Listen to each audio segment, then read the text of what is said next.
오늘 설교의 본문인 신명기 말씀은 애굽의 400년 노예 생활과 40년 광야 생활을 마치고 가나안 땅에 들어가려고 준비 중인 이스라엘 백성들에게 주신 하나님의 말씀입니다. 믿음의 조상이었던 야곱이 죽고 그의 후손들은 요셉의 보호 아래 애굽에서 안전하게 생활했습니다. 세월이 흘러 요셉이 죽고 애굽에서 생활했던 야곱의 후손들이 크게 번성하게 되어 한 민족을 이루게 되었습니다.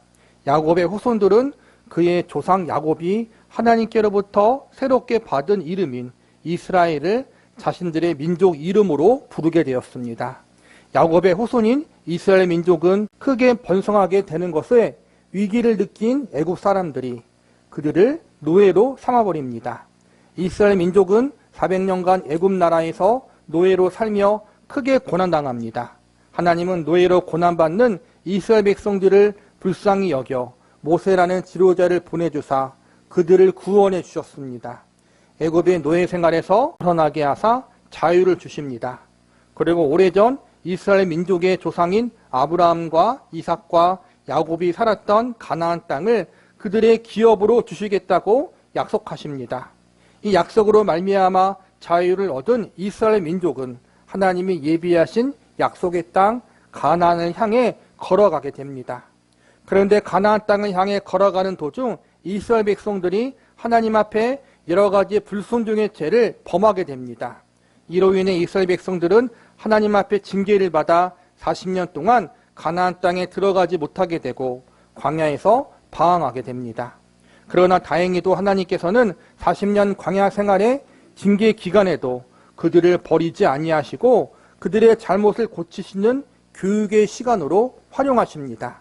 그리고 이제 광야 40년 방황과 징계의 기간이 끝나고 마침내 가나안 땅에 들어갈 수 있는 시간이 다가왔습니다. 하나님은 이제 가나안 땅에 들어갈 준비를 하는 이스라엘 백성들에게 그들이 반드시 기억하고 지켜야 할 말씀들을 알려주시는데 그 말씀이 오늘 본문의 말씀이고 신명기 전체의 말씀이라고 할 수 있습니다. 오늘 설교 말씀이 기록된 신명기 7장에서는 하나님이 선물로 주시는 가나안 땅에 들어가게 되는 이스라엘 백성들이 그 땅의 사람들, 가나안 땅의 원주민과 결혼하게 되면 안 된다는 가르침을 주고 계십니다. 하나님의 백성인 이스라엘 민족이 하나님을 믿지 않는 가나안 원주민들과 결혼하게 된다면 나쁜 영향을 받을 수밖에 없기 때문입니다. 쉽게 말해서 가나안 원주민들과 결혼하게 되면 이스라엘 백성들이 하나님을 믿는 신앙을 버리고 우상을 섬길 가능성이 많아지기 때문입니다. 인간적인 생각으로 하나님을 믿지 않는 이방 민족 사람을 잘 전도하면 되지 않겠느냐라고 생각할 수도 있습니다. 실제로 룻기를 보면 룻은 모압 민족의 여인이었습니다. 그런 그녀가 이스라엘 남자와 결혼하게 되고 나오미라는 믿음의 시어머니를 만나 하나님을 믿는 백성이 되는 사례도 있었습니다. 그러나 이러한 상황은 언제까지나 소수의 경우였습니다. 대다수의 경우 이스라엘 백성과 이방 백성이 결혼하면 이방인 배우자가 하나님을 섬기는 경우보다 이스라엘 백성들이 이방 신을 섬기는 경우가 훨씬 더 많았습니다. 그래서 하나님은 율법 말씀에 직접 하나님을 믿지 않는 이방 민족과 결혼해서는 안 된다고 명령하십니다. 역사적으로 이러한 하나님의 명령을 어기고 이스라엘 사람들이 이방 사람들과 자유롭게 결혼하게 되는 때가 생기게 되는데 이럴 때는 어김없이 이스라엘 온 나라가 하나님을 떠나 우상을 숭배하는 타락한 민족이 되어버립니다. 심지어는 지혜의 왕 솔로몬조차도 이방 여인들을 아내로 맞이하다가 나중에는 그들이 섬기는 우상에게 절하는 큰 죄를 범하게 됩니다. 그래서 하나님은 이스라엘 백성들이 하나님을 떠나 타락하고 범죄하는 것을 막기 위해서 이방인들과의 결혼에 대해서 조심하고 또 조심하라고 당부하신 것입니다. 오늘 본문은 이처럼 이방인들과의 결혼 문제를 다루시면서 특별히 하나님이 이스라엘 백성들을 성민으로 택하셨다는 사실을 강조해서 알려주고 계십니다. 본문 6절을 보시기 바랍니다. 너는 여호와 내 하나님의 성민이라. 내 하나님 여호와께서 지상 만민 중에 너를 자기 기업의 백성으로 택하셨나니. 성민이란 거룩하게 구별된 백성이란 뜻입니다. 즉, 이 말씀은 나 하나님이 이스라엘 백성들을 거룩한 백성으로 택했으니 그에 합당한 삶을 살아야 한다는 것입니다. 이방 사람들과의 결혼 문제도 이에 포함됩니다. 너희는 나의 택함 받은 거룩한 백성이니 하나님을 믿지 않는 다른 백성들과 결혼하지 말라는 것입니다. 결혼 문제를 비롯해 우상 숭배의 문제는 구별이라는 관점에서 접근해야 합니다. 이방 사람들과 결혼하지 말라는 것, 그들이 믿는 우상을 섬기지 말라는 것, 이 모든 것은 결국 하나님의 백성들은 하나님을 믿지 않은 세상 사람들과 구별되어야 한다는 사실을 알려주는 것입니다. 그러시면서 하나님은 단순히 내가 하지 말라고 했으니까 하지 말아라, 말 안 들으면 혼난다, 이렇게 일방적으로 말씀하지 않으시고 왜 이스라엘 백성들이 하나님 말씀에 순종해야 하는지, 왜 그들이 구별되어야 하는지 그 이유를 상세하게 알려주십니다.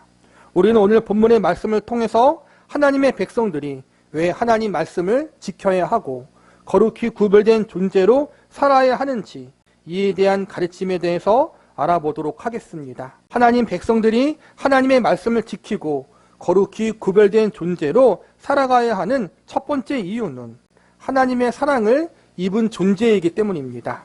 본문 8절을 보시기 바랍니다. 여호와께서 다만 너희를 사랑하심으로 말미암아 또는 너희의 조상들에게 하신 맹세를 지키려 하심으로 말미암아 자기의 권능의 손으로 너희를 인도하여 내시되 너희를 그 종 되었던 집에서 애굽 왕 바로의 손에서 속량하셨나니. 여기서 보니까 하나님이 이스라엘 백성들을 택하심에 있어서 너희를 사랑하심으로 말미암았다라고 증거하고 계십니다. 하나님의 사랑, 이것이 신명기 말씀에서 가장 중요한 주제이면서 성경 전체의 핵심 주제이기도 합니다. 성경의 가장 중요한 가르침은 하나님을 사랑하라입니다. 그런데 이렇게 우리에게 사랑을 요구하시는 하나님은 우리에게 이 요구를 하기 이전에 먼저 우리를 사랑해 주셨습니다. 구약의 이스라엘 백성들에게는 애굽에서 노예로 고통받고 있는 그 상황 속에서 그들을 구원해 주심으로, 또한 광야 40년 동안 그들과 함께 해주시고 붙잡아 주심으로 그 사랑을 입증해 주셨습니다. 신약 시대를 살아가는 저와 여러분에게는 하나님의 전부이신 예수 그리스도의 십자가의 희생, 그분의 구속과 속량의 은혜로 말미암아 우리를 향한 하나님의 사랑을 확증해 주셨습니다. 즉 하나님은 하나님의 백성들에게 사랑을 요구하기 앞서서 그분이 먼저 그분의 백성들을 사랑했다는 사실을 보여주신 것입니다. 그냥 사랑한 것이 아니라 하나님의 가장 완전하고 신실하신 사랑으로 하나님 백성들을 사랑했다는 사실을 보여주십니다. 그러니 하나님의 백성들은 이 완전하고 신실한 하나님의 사랑을 입은 존재로서 그 사랑에 합당한 모습을 갖추어야 마땅합니다. 한 나라의 왕이 비천한 여인을 사랑해서 그녀를 왕비로 삼았습니다. 그렇다면 이제 이 여인은 왕의 사랑을 받은 여자로서 합당하게 살아야 하는 것이 정상이지 않겠습니까? 길바닥에 버려진 불쌍한 고아를 한 나라의 왕이 사랑해서 그를 자녀로 삼았습니다. 이제 이 고아는 왕자가 되었습니다. 그렇다면 이제 이 왕의 사랑을 입은 자로서 이 왕자는 합당하게 살아야 하지 않겠습니까? 하나님은 죄의 노예로 살았던 비참한 상태에 있던 우리를 그곳에서 건져내사 그분의 자녀로 우리를 삼아주셨습니다. 한 발 더 나아가 그분의 하나밖에 없는 독생자 외아들 예수 그리스도를 우리의 신랑이요 남편으로 허락해 주셨습니다. 우리는 하나님의 백성이고 하나님의 자녀이고 또한 예수님의 신부들입니다. 하나님의 은혜와 사랑으로 인해 우리는 이 놀라운 신분의 변화, 존재의 변화, 운명의 변화를 받게 된 것입니다. 그렇다면 우리는 이제 어떻게 살아야겠습니까? 이제 하나님의 사랑과 은혜를 입은 자로서 그에 합당하게 살아야 하지 않겠습니까? 그 합당한 삶의 모습이 바로 구별입니다. 믿지 않는 세상과 다르게 살아가는 거룩한 모습, 성민으로서 하나님 앞에 살아가는 모습, 그 모습으로 우리가 살아야 하는 것입니다. 저와 여러분, 이 하나님의 사랑의 부르심에 합당한 자들로 살아가고자 하는 열망과 거룩한 소망을 가질 수 있기를 바랍니다. 하나님의 백성들이 하나님 말씀을 지키고 거룩히 구별된 존재로 살아가야 하는 두 번째 이유는 하나님의 기쁨으로 인해 택함받은 존재이기 때문입니다. 본문 8절을 다시 보시기 바랍니다. 여호와께서 다만 너희를 사랑하심으로 말미암아 또는 너희 조상들에게 하신 맹세를 지키려 하심으로 말미암아 자기의 권능의 손으로 너희를 인도하여 내시되 너희를 그 종되었던 집에서 애굽 왕 바로의 손에서 속량하셨나니. 8절 후반부에 보면 너희 조상들에게 하신 맹세를 지키려 하심으로 택함받았다고 증거하고 있습니다. 이 말씀은 창세기에서 하나님이 아브라함과 이삭과 야곱에게 약속하신 언약, 내가 너로 통해 큰 민족이 되게 하시겠다라고 약속하신 말씀을 지키기 위해서 이스라엘 백성들을 하나님의 백성으로 택했다는 것입니다. 아브라함과 이삭과 야곱은 이스라엘 백성들의 조상입니다. 창세기에 보면 하나님이 이들에게 나타나서 그들의 후손들이 큰 민족을 이루게 될 것이라는 약속을 주십니다. 하나님은 이 약속대로 그들의 후손들이 200만 명이 넘는 큰 민족이 되게 하셨고 그들이 노예로 고통받고 있던 애굽의 압제로부터 구원해 주셨습니다. 가나안 땅을 기업으로 주셨습니다. 이처럼 하나님은 그분이 하신 약속을 지키시는 신실하신 분이십니다. 우리가 여기서 주의 깊게 살펴봐야 할 것은 이 8절 말씀을 이스라엘 백성들에게 선포하실 때 하나님의 마음이 어떠하셨는가입니다. 지금 이 8절 말씀 속에 담긴 하나님의 마음은 하나님이 믿음의 조상들과 약속하셨기 때문에 어쩔 수 없이 이스라엘 백성들을 택하셨다. 하기 싫은데 하나님의 약속이 걸려서 할 수 없이 이들을 하나님의 백성으로 택했다. 이러한 마음이 결코 아닙니다. 이스라엘 백성들을 택하신 하나님의 마음은 사랑의 마음이었습니다. 어쩔 수 없이 마지못해 억지로 그들을 부르신 것이 아니라 그들을 사랑하는 애틋한 마음으로 기쁨과 즐거움의 마음으로 이스라엘 백성들을 하나님의 성민으로 하나님의 백성으로 기꺼이 부르셨다는 것입니다. 본문 7절을 보시기 바랍니다. 여호와께서 너희를 기뻐하시고 너희를 택하심은 너희가 다른 민족보다 수요가 많기 때문이 아니니라. 너희는 오히려 모든 민족 중에서 가장 적으니라. 여기서 보면 하나님이 분명 너희를 기뻐하고 너희를 택하심이라고 말씀하고 있습니다. 즉 이스라엘 백성들을 택하실 때 하나님은 기뻐하셨다는 것입니다. 이것은 비단 이스라엘 백성들에게만 해당되는 것이 아닙니다. 구약의 이스라엘 백성들은 모든 시대 속 하나님 백성들을 대표하는 존재입니다.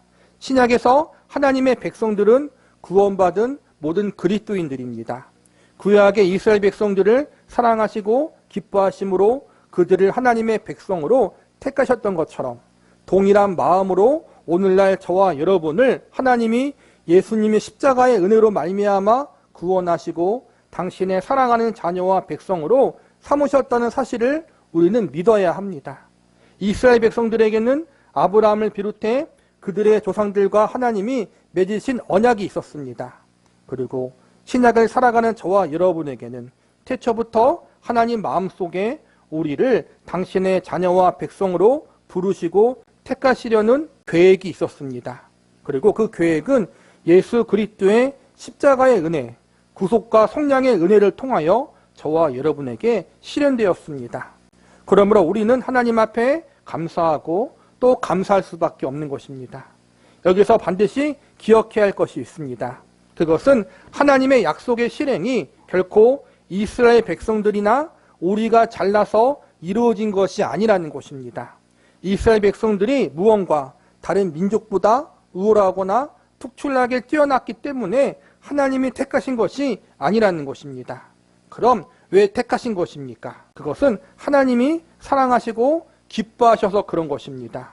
하나님의 부르심과 택하심에는 아무런 조건이 없습니다. 오직 하나님의 은혜고 하나님의 사랑뿐입니다. 우리도 마찬가지입니다. 하나님이 저와 여러분을 사랑하심으로 하나님의 자녀로 택해 주셨습니다. 다른 이유가 없습니다.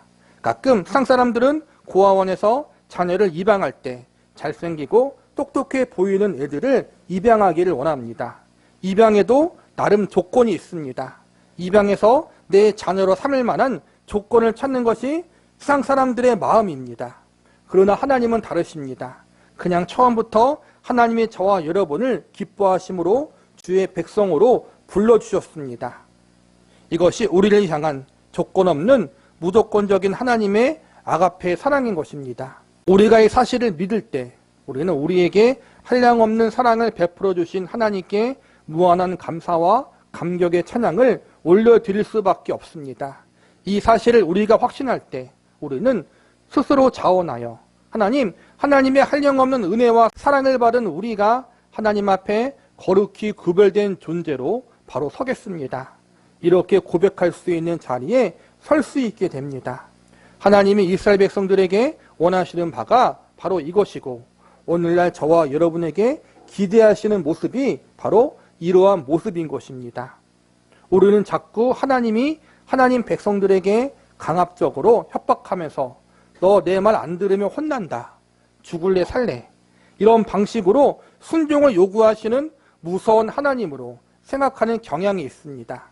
특히 구약의 하나님은 정말로 말 잘 안 들으면 그냥 죽여버리는 무자비한 진노의 하나님으로 생각하려는 경향이 있습니다. 그러나 그렇지 않습니다. 하나님이 이스라엘 백성들에게 그리고 오늘날 저와 여러분에게 기대하고 원하시는 바는 우리를 향한 하나님의 사랑의 마음을 바르게 아는 것입니다. 그리고 이 하나님의 사랑에 바르게 응답하는 것입니다. 그리고 그 사랑의 응답이 바로 세상과 구별되는 거룩한 백성이 되는 것에서부터 시작이 되는 것입니다. 사실 세상과 구별된 존재, 거룩한 하나님의 백성으로 살아가는 것은 하나님을 위한 것이 아니라 우리 자신을 위한 것입니다. 당시 이방 민족들이 섬기는 우상은 잔인하고 남잡한 우상이었습니다. 이 우상을 섬기는 이방 민족은 그들의 자식을 우상의 제물로 바치는 일을 서슴지 않고 행했습니다. 남편과 아내 외에 다른 이성과 혹은 다른 동성과 아무렇게나 성관계 맺는 것이 자신들이 섬기는 신을 기쁘시게 하는 일이라고 믿고 있었습니다. 이러한 모습을 볼 때 윤리적으로 도덕적으로 이방신을 섬기는 이방 민족을 본받고 따르는 삶은 참으로 추잡하고 더러운 삶이었습니다. 반대로 하나님을 섬기는 하나님의 백성들은 어떻습니까? 부모와 자녀 간에 남편과 아내가 서로를 향한 신뢰와 진실된 사랑으로 묶여 있습니다.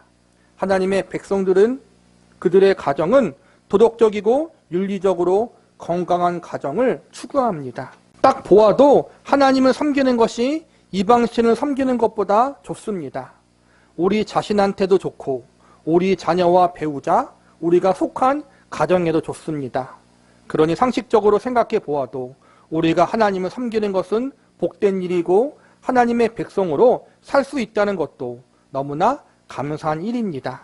그래서 하나님은 하나님의 백성들에게 감사와 감격으로 기쁨과 즐거움으로 하나님 말씀을 듣고 순종하기를 원하십니다. 결국 이것이 저와 여러분에게 선하고 유익한 길임을 아시기 때문입니다. 하나님은 그분이 사랑으로 우리를 택해 주시고 불러주셨던 것처럼 하나님의 백성인 우리 역시 자발적인 사랑으로 하나님의 계명에 순종하기를 기대하고 계십니다. 본문 9절을 보시기 바랍니다. 그런즉 너는 알라 오직 내 하나님 여호와는 하나님이시요 신실하신 하나님이시라. 그가 사랑하고 그의 계명을 지키는 자에게는 천대까지 그의 언약을 이행하시며 인애를 베푸시되. 여기서 보면 하나님을 너희의 하나님이라고 말씀하고 있습니다. 하나님은 지속적으로 신명기를 비롯해 구약성경에서 이스라엘 백성들을 향해서 너희의 하나님이라는 말씀을 계속 사용하십니다. 그들의 조상 아브라함과 이삭과 야곱의 하나님에서 끝나지 말라는 것입니다. 모세의 하나님으로 끝나지 말라고 너희 자신의 하나님으로 믿고 섬겨야 한다는 것입니다. 우리도 마찬가지입니다. 하나님은 다른 누구의 하나님, 유명하고 능력 있는 목사님의 하나님, 유명한 믿음의 연예인의 하나님이 아니라 바로 나의 하나님, 바로 여기에 계신 성김의 교회 성도님의 하나님이 되십니다. 이 하나님이 저와 여러분을 사랑하심으로 기뻐하심으로 택하시고 부르셨습니다. 그리고 우리들에게 나의 사랑을 입은 자로서 합당하게 살아가라. 세상과 구별되는 거룩한 나의 백성이 되라고 요구하고 계십니다. 우리가 잘나서, 우리가 말 잘 들어서 하나님이 우리를 당신의 백성과 자녀로 삼으신 것이 아닙니다. 우리를 사랑해서 그렇게 하신 것입니다. 아무런 조건 없이 무조건적인 사랑으로 우리를 불러주시고 택해주신 하나님, 그 하나님의 사랑에 우리 역시 진실된 사랑으로 응답할 수 있기를 바랍니다. 말씀을 마무리하겠습니다. 오늘 본문에 나온 하나님의 말씀들은 우리를 향한 강압적인 명령이 아니라 우리를 향한 하나님의 사랑의 호소와 설득의 말씀이라고 할 수 있습니다. 본문 10절을 보시기 바랍니다. 그를 미워하는 자에게는 당장에 보응하여 멸하시나니 여호와는 자기를 미워하는 자에게 지체하지 아니하시고 당장에 그에게 보응하시느니라. 9절에 보면 하나님을 사랑하고 그의 계명을 지키는 자에게 천대까지 그의 언약을 이행하신다고 나와 있고 10절에서는 그를 미워하시는 자에게 당장 보응하신다고 나와 있습니다. 하나님을 사랑하는 자에게는 천대의 복을 주고 하나님을 미워하는 자에게는 그에게만 보응하신다는 것입니다. 다른 이와 동일한 말씀이 출애굽기 20장과 34장에 나와 있는데 여기에 보면 하나님을 사랑하면 천대까지 은혜를 받고 하나님을 미워하면 3, 4대까지 보응한다고 나와 있습니다. 일반적으로 하나님을 사랑하면 천대까지 복을 주신다고 했으니까 반대로 미워하면 천대까지 저주를 내리셔야 하는 것이 마땅합니다. 그런데 하나님은 복은 천대까지 주시지만 저주는 3, 4대까지만 내리신다고 하십니다. 이것은 무엇을 의미합니까? 하나님이 복 주시고자 하는 마음이 저주를 주시려고 하는 마음보다 훨씬 더 크다는 것입니다. 즉 하나님의 백성들을 향한 하나님의 본래의 마음과 계획은 저주가 아니라 복이라는 것입니다. 복 주시려는 하나님의 마음이 그만큼 크다는 것입니다. 나를 향한 하나님의 사랑의 마음이 우리가 가진 모든 죄와 허물보다 크다는 것입니다. 그 증거가 예수 그리스도의 십자가 사건입니다. 하나님은 죄를 미워하시는 거룩한 하나님이십니다. 정의와 공의의 하나님이십니다. 이 하나님이 죄와 허물로 가득한 우리를 사랑하시고 복주기 위해서 그분의 하나밖에 없는 독생자 외아들 예수 그리스도를 이 땅에 보내주시고 결국 십자가에 달려 죽게 했습니다. 십자가에 흘리신 예수님의 보혈과 그분의 생명의 값으로 우리의 더럽고 추한 모든 죄와 허물 그것들이 사해지고 덮어지고 용서되어졌습니다.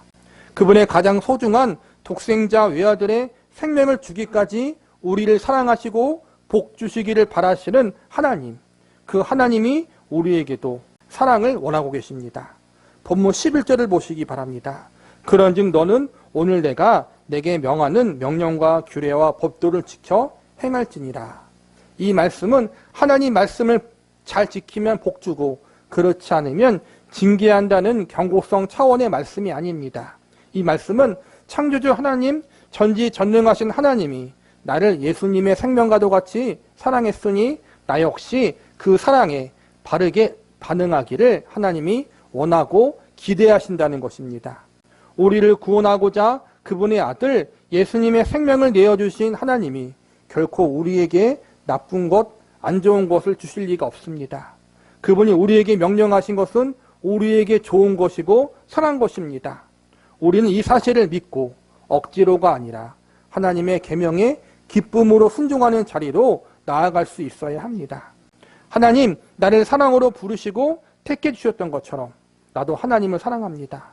그래서 하나님의 사랑을 받은 존재로 거룩히 구별되어 살겠습니다.